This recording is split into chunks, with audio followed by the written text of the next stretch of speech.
Daftar wali kok ilmune ngono iku ora iso. Ini penting saya utarakan. Jadi saya ulang lagi.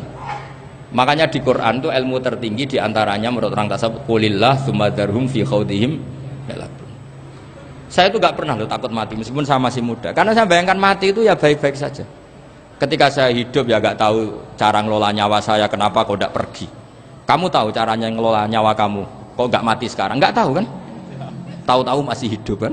Tahu-tahu diutang semacam-macam lah. Sebetulnya kita zaman hidup pun gak tahu cara ngelola nyawa kita, cara kerja jantung kita, cara kerja paru-paru kita. Nanti setelah kita mati pun gak tahu caranya hidup ketika kita. Tapi anehnya kita, mosok manusia sudah dilemah iso hidup lagi. Memangnya kita sekarang bisa hidup karena kita tahu-tahu ya hidup. Ditakdir anak yang melarat, pesek, elek. Orang lain ditakdir anak kiai, Gus, mulyo. Kita kan tidak pernah bisa milih bapak itu ora iso. Ngerti-ngerti anak Karmen, anak Karlan itu sudah gak tahu. Artinya gini ya, sudah ya Allah, ketika saya hidup ya tidak tahu kenapa saya hidup, pasti engkau yang menghidupkan. Ketika saya mati juga gak tahu kenapa saya mati, pasti engkau yang menghidupkan dan mematikan. Maka saya akan baik-baik saja di akhirat, karena ketika di dunia Tuhannya yang engkau, ketika di akhirat Tuhannya, dan sifat engkau tidak akan rubah, tetap arhamur rahimin. Makanya dulu wali-wali itu kalau mau mati ya santai aja. Said Umar bin Abdul Aziz itu ulama-ulama dulu, kalau mau meninggal itu kalau keluarganya nangis marah besar. Memangnya mau kemana kamu nangisin saya? Lah kamu kan mau mati. Memangnya mau kemana kalau mati? Ya kembali ke Allah. Ya susahnya apa? Di dunia ya milik Allah, di akhirat milik Allah. Inna sholati wa nusuki wa mahyaya wa mamati lillahi rabbil. Yang aneh sampai harus melarat orang wani mati. Wah, aneh tenan. Ya karena sampean tahu mungkin di akhirat lebih miskin lagi kan. Assalamualaikum warahmatullahi wabarakatuh. Alhamdulillahirabbil alamin ala kulli halin wa fi kulli halin. Allahumma salli wa sallim ala sayyidina Muhammad wa ala ali sayyidina Muhammad. Para sahabat nasihat ulama, alhamdulillah pada kesempatan kali ini kita masih diberi kesehatan oleh Allah Subhanahu wa taala. Oke para sahabat nasihat ulama, pada kesempatan kali ini seperti biasa kita akan menyajikan pengajian-pengajian kita bersama guru kita tercinta, yaitu Gus Baha, yang dimana di pengajian kali ini yang bertema pentingnya sebuah nama dan pentingnya sebuah status. Mari kita simak pengajiannya sampai selesai, ngaji bersama guru kita yaitu Gus Baha. Bismillahirrahmanirrahim. Allahumma sholli wa sallim ala sayyidina Muhammadin wa ala alihi washabihi ajmain. Amma ba'du. Niki ngaji nganti pinter apa cukup nah nganti pinter nganti subuh. Nggih. Nak sediluk engko nara pinter pantes wong ngajine sediluk milih putih.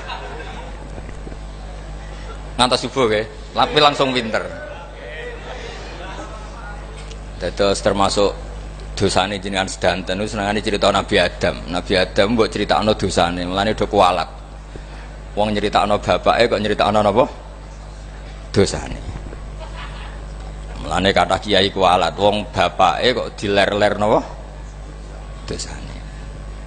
Mulane nak cerita Nabi Adam niki kedah sempurna. Terus niki kula cicil juz tunggal napa wa 'allama Adamal napa asma. Pertama kali hubungannya Nabi Adam kalian Allah Subhanahu wa taala ini hubungan mengajarkan nama sesuatu. Jadi sampean jangan pakai teori modern bahwa apa artinya sebuah nama. Nama itu penting sekali. Sekali penamaan itu salah berarti Anda menstatuskan secara napa? Salah, dan itu berakibat fatal. Jadi semua kesalahan manusia mulai periode syirik mensekutukan Allah itu karena kesalahan menyebut apa? Nama. Ini penting kalau aturan. Jadi misalnya orang Arab itu ada batu tertentu yang dipahat disebut manat. Manat itu dari kosakata manan, pemberi. Yang satu disebut uzza, sesuatu yang aziz, yang agung, sehingga akhirnya diperagungkan. Coba kalau misalnya Manat dan Lata itu ketemu orang Lasem, terus ditanyakan, ini batu apa ini? Dari Purwodadi apa dari Mojokerto? Yang mahat siapa? Ini irungnya tidak pas. Ini matanya kok agak picek.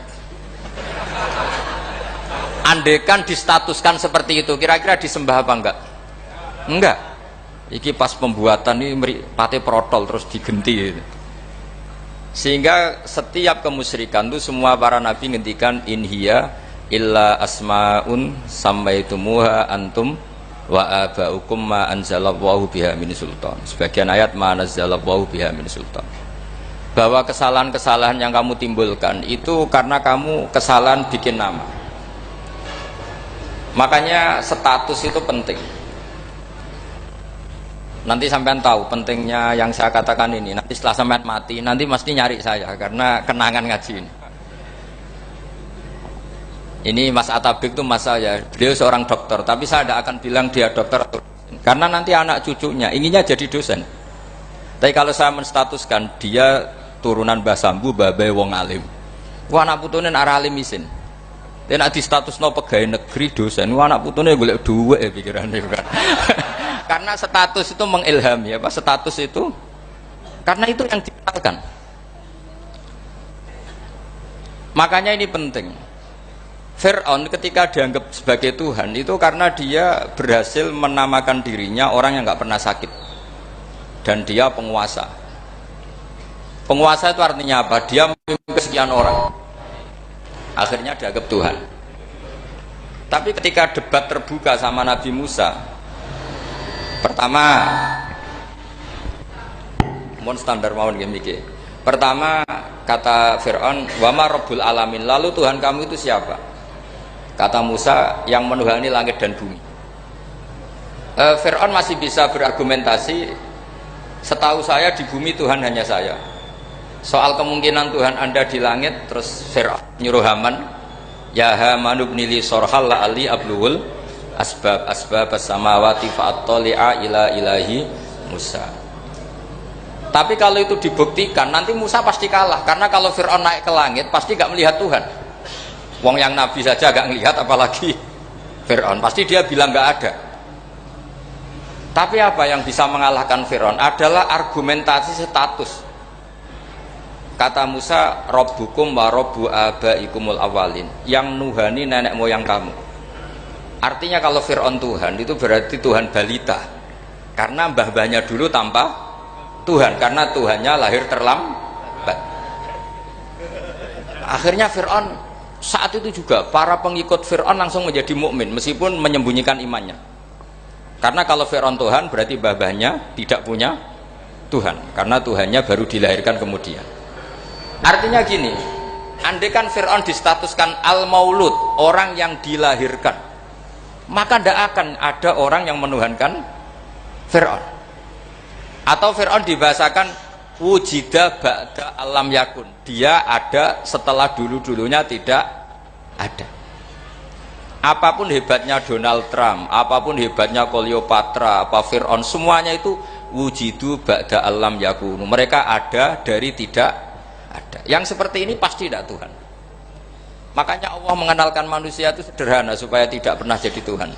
Hal ata alal insani khinum minad dahri lam yakun syai'am mazkura. Manusia itu siapa? Ya manusia itu makhluk yang ada dari tidak ada. Dengan status itu nggak mungkin kamu tuhankan. Ini penting saya utarakan. Jadi buah gerakan Allah itu pasti dimulai salah penamaan.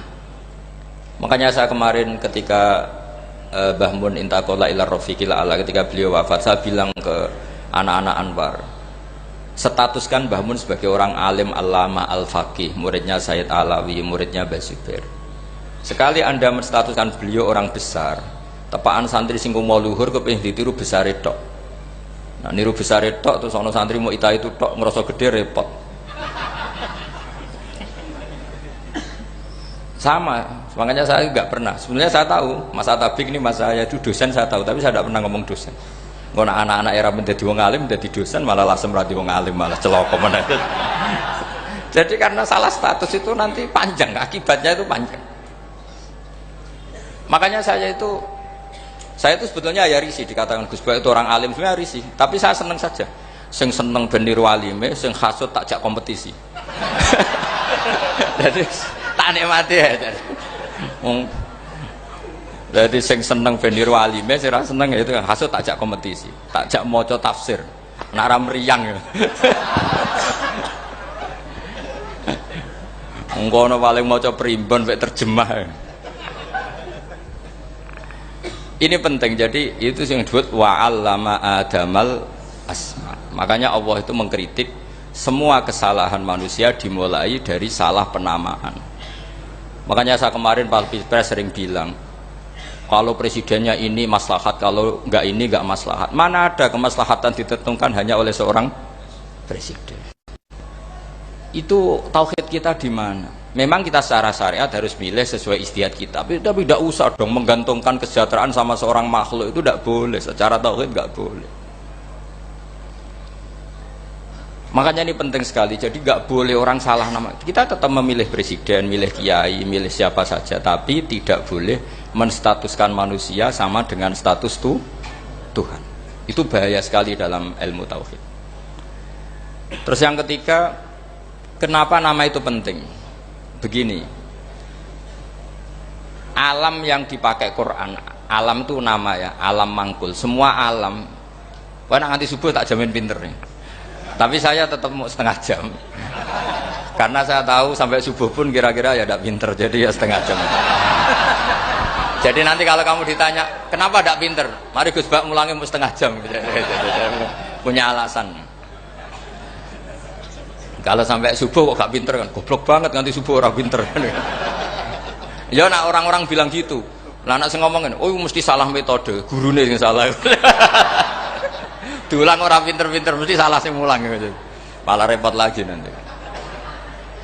Saya beri satu teori bahwa nama itu penting.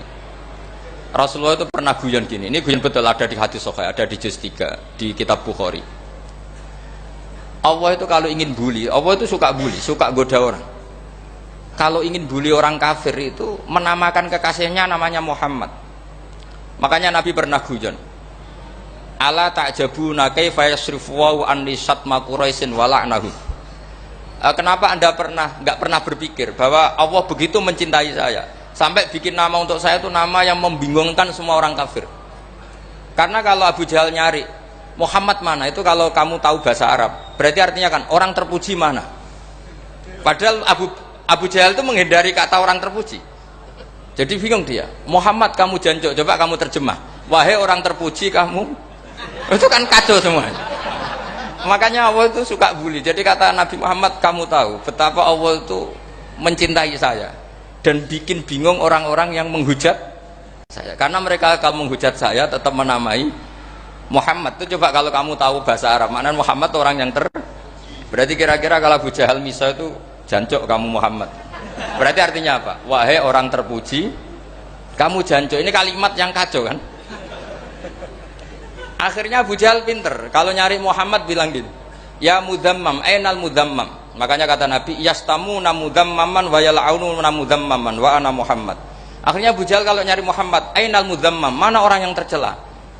Akhirnya orang-orang tanya, mudammam itu siapa? Muhammad itu loh. Akhirnya dia keliru lagi. Ya Muhammad itu loh. Akhirnya ya bilang Muhammad lagi. Jadi kayak apa? Makanya itu saya mangkal kalau sama orang dan anaknya Kiai jenenge Agus, karena ya tetap diceluk Gus. Karena ya saya itu punya teman itu gak Gus, mangkalnya bukan main sama anaknya Kiai. Dia punya cita-cita anaknya nanti dinamai hanya Agus saja, supaya semuanya manggil Gus. Terus nanti yang hasut ya bilang Dus. Kayak kemarin pas Pilpres itu macam-macam. Tapi ini penting saya utarakan, jadi nama itu nggak boleh salah, status juga nggak boleh salah. Makanya saya ingin misalnya anaknya Kiai kok jadi pejabat, ya sudahlah, jabat itu. Saya betul, saya sampai sekarang dengan Gus Yasin itu ya tetap nyucup. Saya bilang ini putra guru saya, ini Gus saya. Saya tidak pernah membahasakan beliau wakil gubernur. Bahayanya nanti suatu saat, oh ini mantan, kan repot. Jadi ini penting, status itu penting. Orang sekali salah status itu bahaya, ke depan itu bahaya sekali. Karena tadi saya bilang, tadi misalnya banyak kan anaknya orang-orang alim alamah, terus anak cucunya jadi dosen atau jadi doktor gitu. Terus ini yang jadi status. Nggak boleh seperti itu. Ya sudah, dokter secara akademik dia jadi PNS karena kestatusan itu, tapi di keluarga tetap saja status alimnya saja. Atau mudawimul khairi, mudawimut tahajud. mudawimu apalah, ini selalu tahajud, ini selalu deres, ini selalu ibadah. Sehingga anak cucu kita ya kenangannya itu. Anak-anak saya meskipun kecil itu jamaah terus, karena ya saya selalu jamaah. Dan saya melihat kalau anak saya tanya, Pak, kenapa bapak sholat terus? Ya saya bilang, sepantasnya jadi manusia sujud, cuma selama melok dudunya melok nganggo, pangeran dibayari ya ora gelem. Kata saya gitu, wong nganggo mewong ya bayar, lagi nganggo bumine pangeran ra bayar wis anggap aja sujud itu bayar, kata saya gitu. Sehingga merasa sujud itu satu identitas.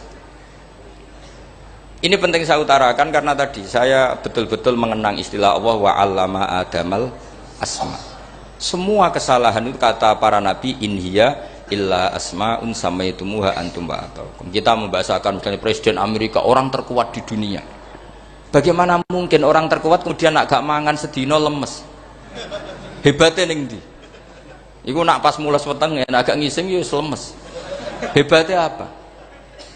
Makanya Allah ketika menerangkan Isa itu tidak Tuhan, itu Allah sederhana cara ngendikan. Kana yakulani to'amal masih ibnu Maryam illa rasul qad khalas min qablihir rusul wa ummuhu siddiqah kana yakulani to'am. Artinya kalau Isa itu tidak mangan ya lemes.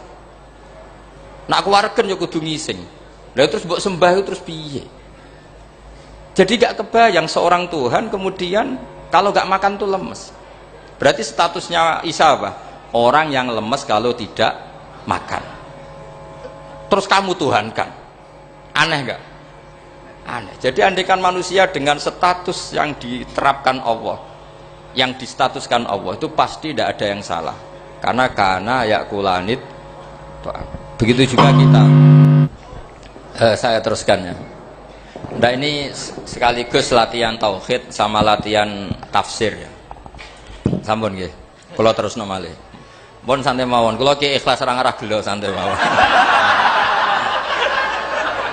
Wong umpama ora sida ngaji ora gelo apa meneh trimo mik rusak. Santai mawon. Ndak, karena saya itu insya Allah ndak akan pernah salah nama. Saya punya cerita ya tentang nama itu. Ketika seseorang baik sama tetangga, itu kalau sampean seorang mukmin yang mukhlis, mukmin yang ikhlas, pasti ya karena diperintah Allah. Saya ngajar seperti ini karena diperintah Allah. Baik sama pernah sepuh karena saya turunan Mbah Sambu, ya karena menghormati Mbah Sambu. Itu bagus. Sehingga dulu itu ada ulama, saya berkali-kali cerita, ada ulama punya tetangga itu berdua anak muda. Ya Ahmad, silahkan ke rumah saya. Datang. Setelah datang ke rumah pemuda tadi, kata pemuda tadi, ya Ahmad silahkan kembali, saya tidak butuh kamu. Kembali Imam Ahmad, dan santai saja. Setelah kembali sekian menit dipanggil lagi, ya Ahmad saya jadi butuh kamu, datang ke rumah saya. Datang lagi. Setelah datang, saya tidak butuh kamu, silahkan pulang. Pulang sampai 3 kali. Itu Imam Ahmad senangnya bukan main, kelihatan ceria, senang. Lama-lama muda ini tanya, ya Ahmad kenapa anda tidak tersinggung, bukankah itu menyakitkan? Enggak, kata saya. Tapi saya akan menyebalkan. Enggak, kata saya. Kata Imam Ahmad. Kenapa aja? Saya ini diperintah sama Allah, kan apik mbek tangga. Dadi nek mbok udang ya teko. Mbok kon mulai ya mulai. Alhamdulillah iso nglakoni perintahe Allah. Dadi aku ora ono hubungane mbek kowe. Sehingga orang itu gak bisa didikte oleh di sekelilingnya karena ya hubungannya langsung sama Allah Subhanahu wa ta'ala. Jadi dulu tuh orang jadi wali itu segampang itu. Kalau kamu kan enggak, hukum tentang tetangga itu kamu kayak orang kapitalis, kayak orang komunis, pakai teori sosial. Nak diapik yo apik, dieleki yo elek. Itu kan pikiran PKI itu. Artinya satu perilaku sosial didikte oleh makhluk itu perilaku orang mukmin atau orang PKI. Itu orang PKI. Kalau orang mukmin ya mangkana yu'minu billahi wal yaumil akhir fal yukrim jarahu. Kita baik sama tetangga karena diperintah Allah, sehingga kecewa ada kecewa ya santai saja. Imam Ahmad katanya, kenapa engkau tetap ceria? Aku ora urusan mbek kowe, urusanku mbek pangeran. Pangeran ngutus sampe mbek tonggo. Ya sudah seperti itu. Saya ulang lagi ya, dados tentang napa wa 'allama adamal asma. Jadi andaikan seorang manusia melakukan kebaikan karena dia makmur, amarahu wa. Kita diperintahkan Allah baik sama tetangga. Ya bahasanya tetap seperti itu. Kita diperintahkan Allah baik sama. Sehingga ketika ngalami kayak yang dialami Imam Ahmad, kita santai saja. Ketika kita datang bi amrillah, ketika kembali ya bi amrillah, sehingga ya sudah kita dapat pahala. Tapi kalau kamu kedikte secara sosial, maka kamu akan menjadi orang murahan, yaitu seorang ulama didikte oleh anak muda yang kampungan. Justru kita kalah kan, kita kampungan sekali karena kita ulama senengnya kalau disenengkan orang, mangkelnya kalau dimangkelkan orang. Artinya apa? Kamu didikte makhluk. Itu kerennya di mana coba? Kerennya di mana? Nggak ada sama sekali. Apalagi yang dikte trimo canom sing goblok sing desa. Kamu seorang ulama besar. Tapi kalau kamu hubungannya dengan Allah, dia muji kamu, alhamdulillah dipuji. Dia memaki kamu, alhamdulillah dapat pahala lewat jalur sabar. Kan santai saja. Sehingga saya berkali-kali bilang, setan itu untungnya tidak pernah ngaji saya. Kalau ngaji dia pasti ngerusak metode, rubah metode. Tapi saya tadi berdoa supaya ngaji ini nggak didengar setan. Setan itu ya goblok betul. Setan itu kan suka ya kalau anaknya kiai, cucu kiai dibikin konflik. Dia ngiranya dengan konflik pondok itu tidak solid, ternyata enggak. Misalnya Mas Atabe konflik sama keluarga, Bani Lasem, terus ada yang minggat ke Papua, kemana-mana. Namanya turunan kiai di mana-mana tetap bikin pondok, bikin masjid. Yang dulu masjid hanya ada di Lasem, barokahnya tukaran ada di mana-mana. Lah itu namanya setan, itu salah perhitungan apa? Makanya gobloknya dia itu udah ngaji saya. Kalau ngaji tak kasih tahu itu bahaya itu. Bikin kiai konflik itu bahaya. Iya betul. Islam ada di Indonesia itu ya barokahnya konfliknya sahabat. Sayyidina Ali dan Sayyidina Muawiyah itu konflik. Banyak sahabat netral yang ingin menghindari itu mau ke Cina. Di Selat Malaka sebagian terdampar, terus ada yang ke Aceh, ada yang ke Sumatera. Namanya Syekh Baros, itu muridnya Sayyidina Ali. Makanya awal Islam di Indonesia dimulai Syekh Yusuf Baros itu. Kalau Timur Tengah nggak ada tukaran, itu tidak ada Islam menyebar kemana-mana.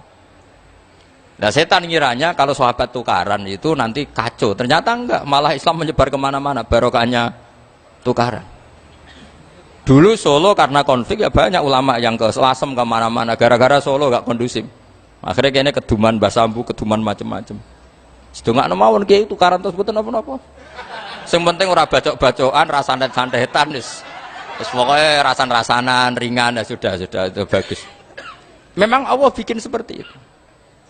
Tidak apa-apa.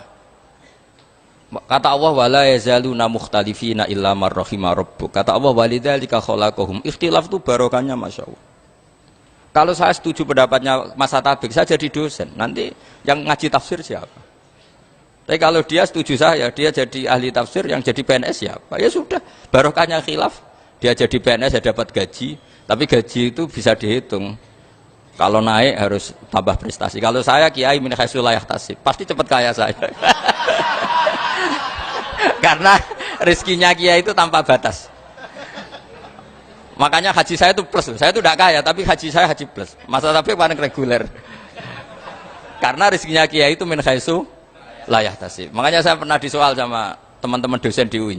Bapak kok berani pulang ke Rembang? Kiai itu kan rezekinya agak jelas. Kata saya justru agak jelas itu bagus. Kalau sampean kan konsisten segitu nilainya, kalau saya enggak, kata saya. Jadi tak nikmati saja. Karena saya hamba Allah, bukan hamba negara. Kalau hamba Allah ya gaji Allah, kalau hamba negara ya negara itu, negara sama Allah kayak mana? Allah ya sudah pinter berarti sudah. Jadi jangan pernah kita ini salah nama. Kalau salah nama itu bisa panjang. Makanya ada wali itu kalau dongo itu rontok kriminal, tapi malah pangeran seneng. Sampai dalam riwayat itu innahu yudhikuni al yauma salasa marat. Wali itu bisa menertawakan saya 3 kali. Itu kata Allah. Itu kalau dongo itu agak kriminal, tapi mesti mustajab. Tapi kalau kamu niru sudah tidak mustajab, karena ini KW, copy paste. Itu kalau dia datang ke Raudhah itu bilang gini wali tadi, ya Allah, saya ingin jadi orang baik. Jika engkau turuti doa saya, maka surra habibuk, kekasihmu ini menjadi senang. Tapi jika saya jadi orang jelek, surra aduwuk, yang senang itu iblis. Sekarang milih mana jenengan? Menyenangkan kekasih kamu atau menyenangkan musuh kamu? Itu semua riwayat. Terus kata Allah bilang ke Nabi Muhammad, karena wali kan ada alam roh. Wis kandhani wis mustajab, aja baleni itu kayak gue. Segampang itu wali punya hubungan. Saya ulang lagi ya, tapi jangan ditiru. Karena kamu tidak wali, nanti setelah wali niru gak apa-apa. Ya Allah, saya ini ingin jadi orang baik. Kalau saya jadi orang baik, maka surra habibuk, kekasihmu menjadi senang. Kalau saya jadi orang buruk, surra aduwuk, musuh kamu menjadi senang. Tinggal engkau lah sekarang sebagai Tuhan, senang menyenangkan kekasih kamu apa menyenangkan musuh kamu? Ya tentu Allah pilihannya kan senang menyenangkan kekasihnya. Terus kata Allah, sudah sampai situ aja doanya, jangan panjang-panjang malah repot. Semudah itu mereka hubungan dengan Allah Subhanahu wa taala karena mereka tidak pernah salah nama. Kalau kita kan enggak. Kita tidak mesti walinya, tidak mesti istiqomahnya, kiai saja karena diangkat MUI, bukan karena kiai betul, atau diangkat di struktur kepengurusan NU. Terus doa pakai namanya sendiri, ya Allah, saya ini ngitmai agama sudah lama, mbok ya saya ini jadi gini-gini. Status kamu itu belum ada di arsy itu. Ini penting saya utarakan, jadi nama status itu penting sekali. Sehingga semua kesalahan saya ulang lagi itu karena status. Ini penting saya utarakan karena sekarang itu banyak nama itu disepelekan.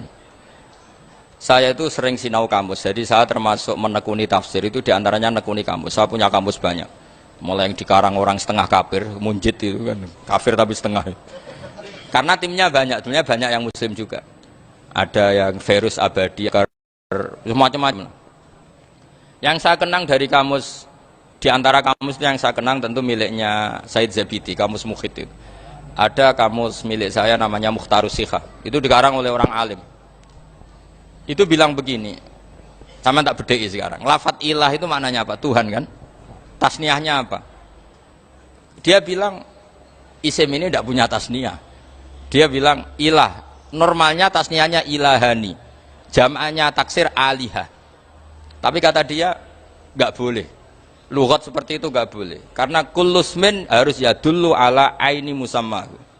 Ilah itu nama tunggal untuk Allah, sehingga karena Allah itu tunggal gak boleh ada tasniahnya ilahani, karena kalau ilahani berarti kamu nerjemah apa?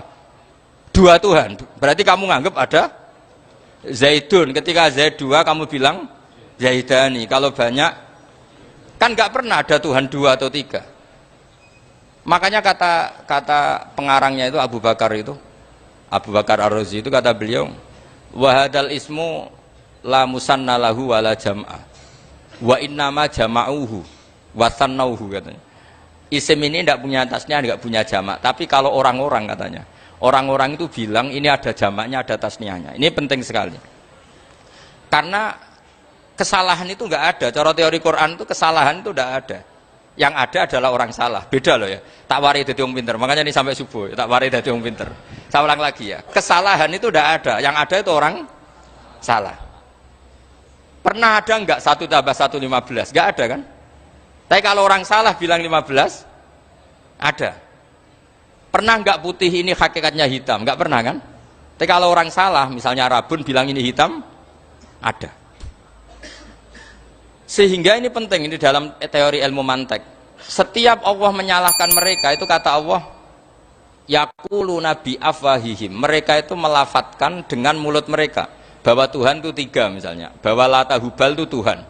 Itu kalimat yang keluar dari mulut mereka tapi tidak menunjuk hakikat. Makanya kata Allah, kaburas kalimatan takhruju min afwahihim. Sungguh kalimat itu kalimat kriminal betul yang keluar dari lisan mereka. Karena apa? Normalnya kalimat itu tadullu ala musammahu atau musammaha. Yang namanya kalimat misalnya putih yang menunjuk putih, hitam menunjuk hitam. Nah kalau Tuhan yang menunjuk Allah, Tuhan kok ditunjukkan ke batu? Itu kan kacau. Tuhan kamu siapa? Hubal. Itu batu apa Tuhan? Batu. Tuhan kamu siapa? Yesus. Yesus itu manusia apa Tuhan? Manusia. Makanya kata Allah, kaburos kalimatan takhruju min, mesti tulisannya iyaquluna illa kadiba. Ini penting saya utarakan. Jadi makanya kesalahan itu tidak ada, yang ada itu orang salah. Makanya kata Allah, ja'al haqqu wa zahaqal batil. Kalau ada hak pasti batil itu hilang. Tapi orang yang meyakini kebatilan banyak, tapi kebatilan itu tidak ada. Pernah ada enggak 1 tambah 1 15? Enggak pernah ada kan? Tapi kalau orang bilang itu ada. Ini penting saya utarakan. Makanya kamu jangan janggal. Kata Allah, ja'al haqqu wa zahaqal batil. Ternyata sekarang kebatilan ada di mana-mana. Barang batil itu enggak pernah ada. Yang ada pelakunya. Misalnya nyon sewu, misalnya gini, zina itu mengenakkan apa enggak? Kata orang yang ahli nafsu mengenakkan, tapi hakikatnya tidak pernah mengenakkan. Sekarang tanyakan yang pernah melakukan itu, yang terhantui dosa oleh itu, hakikatnya menyakitkan apa mengenakkan? menyakitkan. Tapi yang bilang mengenakan ada, tapi hakikatnya tetap menyakitkan. Nah, semua kesalahan manusia itu dimulai cara membahasakan. Mengambil uang negara, korupsi itu kata yang baru keturutan nafsu nih. Enak punya uang banyak, mengenakkan. Tapi kata yang sudah ketangkep menyakitkan. Nah, faktanya korupsi itu dihisab sampai akhirat. Statusnya itu menyakitkan apa mengenakkan? Menyakitkan. Andai kan orang menstatuskan korupsi menyakitkan, maka akan menjauhi korupsi. Makanya semua kesalahan itu dimulai dari salah memberi nama. Ini penting saya utarakan supaya kamu kalau menafsirkan Quran itu nanti terus benar.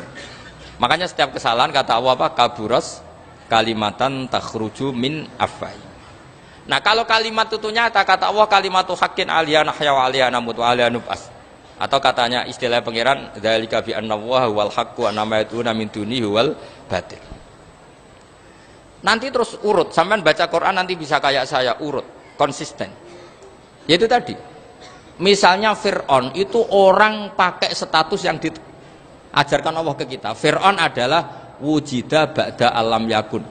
Fir'aun adalah makhluk yang sekarang ada, tapi dulu-dulunya tidak ada. Padahal sebelum ada Fir'aun sudah ada bumi, ada langit, ada matahari. Sebelum ada Yesus, ada Isa, sudah ada bumi, ada matahari. Artinya apa? Zaman langit bumi ada, penyebabnya Isa apa enggak? Enggak kan? Karena dia ada setelah adanya langit dan bumi. Fir'aun juga gitu. Yesus juga gitu, semuanya begitu. Makanya Allah mengajari kita apa? Hal ata alal insani hinum minad dahri lam yakun syai'am madhkura. Katakan manusia itu siapa? Manusia adalah makhluk wujud yang dulu tidak ada. Sekarang banyak enggak orang yang sudah kaya sebelum Pak Jokowi jadi presiden, sebelum Pak SBY jadi presiden, sebelum Pak Karno jadi presiden? Banyak enggak yang sudah kaya sebelum? Banyak kan? Artinya yang mengkayakan itu presiden Pak Allah. Allah. Sekarang kamu miskin, kamu nggak bisa nyalahkan Pak Jokowi. Sebelum Pak Jokowi presiden kamu sudah miskin. Ya, artinya yang memiskinkan itu presiden apa takdir? Takdir. Makanya wa anna ila rabbikal muntaha wa annahu adhaka wa abka wa annahu amata wa ahya wa annahu khalaqaz zawjaini dzakara wal unsa. Jadi kita miskin ya karena kehendak Allah, kita kaya kan semua itu karena Allah. Tapi kita terjebak hukum modern. Nak presiden iki sejahtera, nak iki ora. Ya mungkin secara bahasa syariat mungkin ada benarnya, tapi kita ini kan dilatih ilmu hakikat. Tak ulang malam 13 Dzulhijjah masuk ilmu cek syariat tok. Oh gak pinter-pinter banget cek gobloke kan gitu. Daftar wali kok ilmune ngono iku ora iso. Ini penting saya utarakan. Jadi saya ulang lagi. Makanya di Quran itu ilmu tertinggi diantaranya menurut orang tasawuf qulillah tsumma dzarhum fi khaudihim yalabun. Saya itu gak pernah loh takut mati meskipun saya masih muda. Karena saya bayangkan mati itu ya baik-baik saja. Ketika saya hidup ya gak tahu cara ngelola nyawa saya, kenapa kok gak pergi. Kamu tahu caranya ngelola nyawa kamu, kok gak mati sekarang? Gak tahu kan? Tahu-tahu masih hidup kan? Tahu-tahu diutang, semacam-macam lah. Sebenarnya kita zaman hidup pun gak tahu cara ngelola nyawa kita. Cara kerja jantung kita, cara kerja paru-paru kita. Nanti setelah kita mati pun gak tahu caranya hidup ketika kita. Tapi anehnya kita, mosok manusia sudah dilemah iso hidup lagi. Memangnya kita sekarang bisa hidup karena kita tahu-tahu ya hidup. Ditakdir anak yang melarat, pesek, elek. Orang lain ditakdir anak kiai, Gus, mulyo. Kita kan tidak pernah bisa milih bapak itu ora iso. Ngerti-ngerti anak Karmen, anak Karlan itu sudah gak tahu. Artinya gini ya sudah ya Allah, ketika saya hidup ya tidak tahu kenapa saya hidup, pasti Engkau yang menghidupkan. Ketika saya mati juga gak tahu kenapa saya mati, pasti Engkau yang menghidupkan dan mematikan. Maka saya akan baik-baik saja di akhirat, karena ketika di dunia Tuhannya yang Engkau, ketika di akhirat Tuhannya, dan sifat Engkau tidak akan rubah, tetap arhamur rahimin. Makanya dulu wali-wali itu kalau mau mati ya santai aja. Sayyid Umar bin Abdul Aziz itu ulama-ulama dulu kalau mau meninggal itu kalau keluarganya nangis marah besar. Memangnya mau kemana kamu nangisin saya? Lah kamu kan mau mati. Memangnya mau kemana kalau mati? Ya kembali ke Allah. Ya susahnya apa? Di dunia ya milik Allah, di akhirat milik Allah. Inna sholati wa nusuki wa mahyaya wa mamati lillahi rabbil. Yang aneh sampai harus melarat orang wani mati. Wah, aneh tenan. Ya karena sampean tahu mungkin di akhirat lebih miskin lagi kan. Wes repot naon terus. Coba kalau dari awal kita menstatuskan diri kita biadillah. Inna sholati wa nusuki wa mahyaya wa mamati. Tapi kamu salah status. Mengatakan kehidupan adalah momen untuk mencari kesejahteraan. Kehidupan adalah momen untuk cari karir. Kamu mensifati kehidupan secara salah. Jika kamu terjebak nyari karir, nyari kaya. Coba kalau kamu pakai mazhabnya Sufi, kehidupan adalah pemberian dari Allah untuk kembali kepada Allah. Kematian ya seperti itu. Akhirnya ya santai saja. Inna sholati wa nusuki wa mahyaya wa mamati lillahi rabbil alamin. Istri juga gitu. Saya itu tidak sombong. Saya itu mulai nikah sampai sekarang itu hampir gak pernah tukaran sama istri. Sama istri saya itu sering bilang gini, Gus kali-kali kalau saya ngamuk itu diwales, dilawan. Supaya saya punya musuh katanya. Betul ya? Ya saya bilang gini. Allah itu maha baik sama saya. Ketika harmonis, ganjaran saya ya lewat harmonis itu. Sehingga saya ngasih uang, menyenangkan Anda. Ketika Anda marah, ganjaran saya lewat sabar.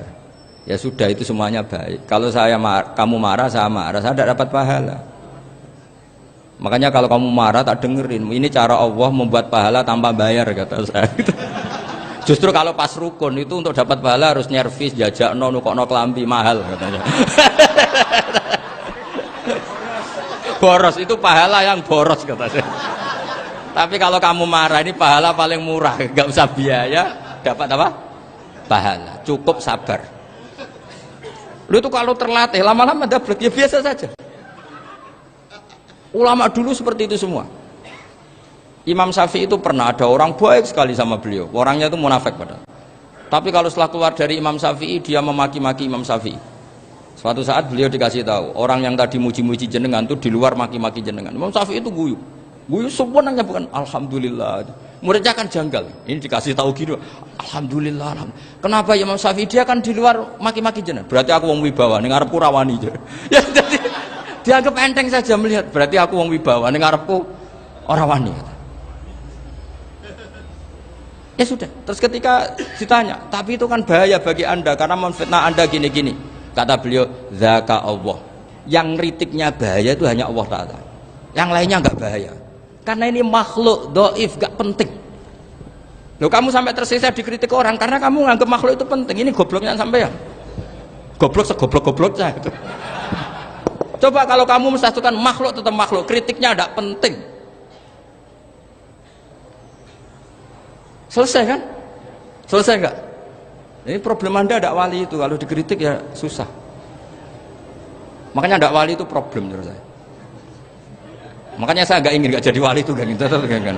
Karena hanya wali yang hidupnya itu la khaufun alaihim walahum yahzanun. Orang dulu tuh semudah itu hidup, gampang sekali. Dulu ceritanya diantara ceritanya manakibnya Sayyid Ja'far Shadiq itu, kalau ada orang memaki-maki dia itu dikirimi hadiah. Kenapa ya? Karena kebaikan kamu telah kamu berikan kepada saya, ini hadiahnya. Sampai malu yang ngeritik itu. Kan kalau orang rasani itu kan kebaikannya dikasihkan sama yang dirasani. Lah kamu kan ngajinya seperti itu, tapi dirasani kok susah. Harusnya kan kasih aja, ditransferi saja. Alhamdulillah. Ya karena kita salah menamain tadi. Sing rasani pembenci, pembenci itu bahaya. Sehingga kamu mereaksi secara serius. Coba kalau kamu pakai hukumnya Allah dan Rasul, pembenci itu pemberi kebaikan, istri marah adalah pemberi kebaikan. Ada yang berani mulai meraktekan? Latih begitu terus, insya Allah nanti hidup kamu barokah. Itu disebut wa'allama adamal asma. Dan itu yang diajarkan Rasulullah. Rasulullah itu kalau ngajarkan hidup itu gampang sekali. Allahumma ja'alil hayata ziyadatan li fi kulli khairin wal mauta rohatan li min kulli syarrin. Jadi kalau kita hidup anggap saja peluang untuk nambah kebaikan. Kalau kita mati anggap saja akhir dari semua potensi kejahatan kita. Anda sekarang mungkin tidak zina tapi potensi zina. Anda sekarang tidak korupsi, potensi korupsi. Anda sekarang tidak selingkuh, tetap potensi selingkuh. Lah anggap saja kalau mati berarti akhir dari segala potensi itu. Alhamdulillah. Makanya saya tuh nggak pernah takut mati. Karena saya misalnya setiap saat mati ya saya nanti akan bilang, ya Allah ini sudah mau mati berarti mau akhir dari segala potensi keburukan saya. Alhamdulillah. Makanya itu ulama-ulama dulu kalau ada preman mati, saya guys, tonggone ra gelem muni saya. Wah, preman kurang ajar. Saya guys, tonggone tetap ra gelem muni saya. Padahal kiai ini muni, saya guys pun mati pun mboten saged macam-macam niki pasti. Karena dia dengan mati berarti rohatan mengguli syarrin, keburukannya tidak terulang lah. Lah keburukan nggak terulang lagi itu saya apa buruk? Saya. Makanya kiainya minta saya niki tonggone cek menengahin. Saya ke meneng ae. Makanya suatu saat kalau ada gitu kamu harus bilang apa? Saya pun mboten jahat malih pun mati. Jadi kayak apa coba? Coba sekali-kali statuskan kalau al hayat adalah ziyadatan lana fi kulli khairin. Al maut adalah rohatan lana min kulli syarrin. Sehingga kita hidup ya happy, mati juga happy, gak masalah. Terus kayak misalnya mendingin, tapi anak bojoku piye? Memang selama hidup anak bojo bahagia. Ketoknya ya tambah musibah ya cok. Malah sombong lagi kamu, seakan-akan kamu Tuhan yang bisa mensejahterakan manusia. Wong isih urip kok bojomu wis ndonga muga-muga nang mati malah. Karena gak jelas. Ya ini penting, ini saya utarakan. Jadi ini saya cicil juz 1 wa 'allama adamal asma. Makanya kata Rasulullah, ala ta'jabuna kaifa yusrifu wa annisat ma quraisin wa dhamma. Ini penting, nama itu penting. Karena sekali nama ini salah, coba misalnya orang sepakat darani Fir'aun itu wujida ba'da alam yakun. Fir'aun itu ada yang dulu-dulunya tidak ada. Hal ata alal insani hinum minad dahri lam yakun syai'am madhkur. Coba kalau kamu melihat sekarang kamu hidup itu apa? Untuk sujud. Sujud itu murah, gampang. Untuk mengenal Allah. Allah itu gampang kita kenal karena Allah itu adzaru minadz dzahir. Adzaru dzahir itu Allah, zat yang begitu jelas. Lah mati itu mau apa? Ya menuju Allah. Hidup menyaksikan Allah, mati menyaksikan Allah, itu nyaman. Yang menjadi tidak nyaman karena kamu salah bikin status. Hidup untuk menggapai cita-cita, untuk sukses. Wong komunis yo muni ngono, lonte yo muni ngono, copet yo muni ngono. Rumangsamu sing men bahagia iku kuwi tok. Rumangsamu sing men duwe akeh kuwi tok. Coba copet kamu tanya, kenapa kamu nyopet? Ingin punya uang banyak. Terus kiai tak kok sering dakwah kena opo? Repot to. Nak jawabe ngono maksudnya. Tapi nak jawabe dakwah nyebarno Islam, aku ora dibayar apa-apa. Waras berarti, napa? Ini penting saya utarakan, makanya saya itu mau ngajar itu diantaranya itu. Al ismu ya dulu ala musamma. Maka itu hebatnya Quran. Quran itu ketika menjamakkan kata ilah itu diulang. Qul law kana ma'ahu alihatun kama yaqulun, kata Allah. Karena lafadz ilah itu nggak boleh dijamakkan. Itu jamak kriminal ya. Loh kok tidak kriminal gimana coba? Kalau Zaidun itu satu, boleh nggak kamu mengatakan ja'a Zaidani? Nggak boleh kan? Kalau Zaidun satu, boleh nggak kamu mengatakan ja'a Zaiduna? Nggak boleh kan? Sama ilah itu satu apa dua? Satu. Boleh nggak kamu katakan ilahani, dua Tuhan? Nggak boleh. Makanya Allah kalau mengatakan alihah itu qul law kana ma'ahu alihah, andekan. Lau itu andekan. Itu aja masih ditututi kama yaqulun, sebagaimana mereka katakan. Karena lafadz ilah itu tidak pernah punya jamak alihah. Makanya Allah mengatakan qul law kana ma'ahu alihah, masih ditambahi kama yaqulun, tapi itu kata mereka kira-kira gitu. Maka kenangan saya sama Mbak Turehan, saya ini masih pernah cucu sama Mbak Turehan karena saya mbah saya kandung namanya Fatimah, itu abahnya itu orang sini, Fakhriyas itu. Ibunya itu orang Kudus, makanya saya ini ya turunan Kudus, turunan Nasr. Itu kalau Mbak Turehan, kalau hari kematian Yesus itu kan ditulis hari wafatnya Yesus. Mbak Turehan kan tentu meyakini Yesus itu Isa itu tidak mati tapi makanya di kalender Kudus sampai lihat itu kan matinya Sibah Isa, kan ada dalam kurung Sibah Isa, jadi yang mati itu Sibah Isa. Karena kalau yang mati Isa kan menyalahi Quran, wa ma qataluhu wa ma sholabuhu walakin subyalah, maka ditulis kematian Sibah Isa. Hanya Almanak Kudus, yang lainnya enggak karena sudah ikut bahasa nasional. Saya pernah agak bantah dulu, saya masih muda, ditulis gini saja, kematian Yesus dalam kurung katanya. Jadi ono karena saya ini teori Quran itu kalau ada bahasa salah itu diulang. Qul law kana ma'ahu alihatun kama yaqul. Karena nggak benar, jamak alihah itu tidak benar. Bagaimana mungkin sesuatu yang satu dijamakkan? Coba kamu bisa mengatakan Zaiduna karena zaitnya banyak. Kamu punya tamu rojulun, kalau orang banyak rijalun. Kamu melihat satu masjid, masjidun, kalau masjid banyak masajid. Masalahnya Tuhan itu tidak pernah banyak, mau satu. Makanya itu hebatnya kamus-kamus yang dikarang orang alim. Tasniahnya ilahun itu lam yujad katanya. Tapi wajaduhu wasamauhu. Tasniah ini nggak ada secara hakikat, tapi mereka ada yang menjamakkan yaitu mereka-mereka yang salah. Makanya tadi dalam ilmu mantek kesalahan itu tidak pernah ada, yang ada adalah orang yang salah. Paham? Jadi kesalahan itu tidak pernah ada, yang ada adalah orang yang 1 tambah 1 pasti 2, nggak mungkin 4 nggak ada, 5 nggak ada, tapi orang jawab salah banyak.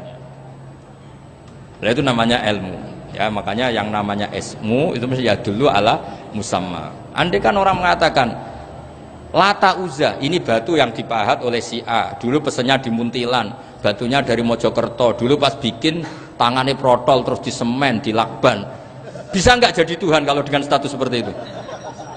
Fir'aun misalnya, dulu nggak ada, lahir ngompolan, tahu retoreten, ciliknya malah tahu tipes, terus tua-tua jadi pangeran, aneh nggak? Jadi semua, makanya setiap kemusyrikan itu kata Allah, inhiya illa asmaun samaitumuha antum wa abaukum ma anzalallahu biha min sultan. Pun ngoten mawon. Assalamualaikum warahmatullahi wabarakatuh.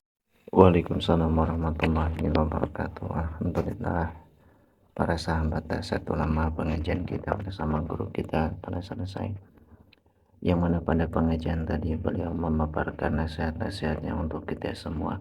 Mudah-mudahan dengan adanya pengajian yang kita sajikan ini, dan mudah-mudahan wasilahnya kita menyimak atau mendengarkan nasihatnya guru kita tercinta Gus Baha, bisa menambah ilmu untuk kita semua dan bisa membenahi kehidupan kita semua agar menjadi lebih baik. Para sahabat nasihat ulama yang dirahmati Allah, mungkin itu kajian kita kali ini bersama guru kita tercinta Gus Baha. Sebelum saya undur diri, saya mengucapkan maaf semaaf-maafnya apabila ada kesalahan dari admin. Saya mengucapkan mohon maaf. Akhirul kalam, wabillahi taufiq wal hidayah. Wassalamualaikum warahmatullahi wabarakatuh. Sampai jumpa di pengajian berikutnya.